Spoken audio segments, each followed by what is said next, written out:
Mansions of Madness, Return of the Reanimator, Part 2. Caroline can feel the creature's teeth digging deeper into her flesh. Thinking that this thing was going to kill her, without taking aim, she instinctively pulls the trigger of her Walther Model 9. Completely missing her target, even at such close range, the sound of the gunshot seems to have startled the monster. It immediately lets go of her and slinks off toward the freezer. Vincent, being quite afraid of the sight of this monster, lets out a quick scream.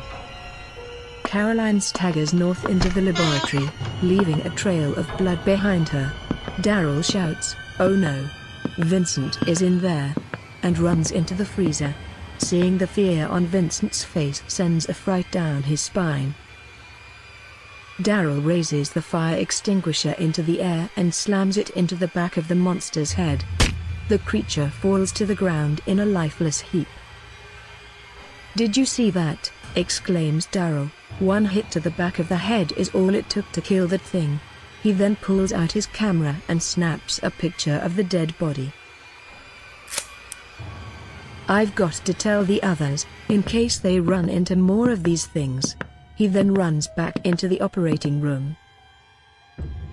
Vincent leans down to examine the body. Lying next to the creature he finds an old desiccated hand, cut off at the wrist and tightly gripping a small bit of brass. Prying away the fingers, he discovers a key with a tag tied to it. On the tag is written, "Number, B22, Name, Unknown, Date of Death, April 9, 1881, Cause of Death, Unknown." Grabbing the key, he runs back into the operating room.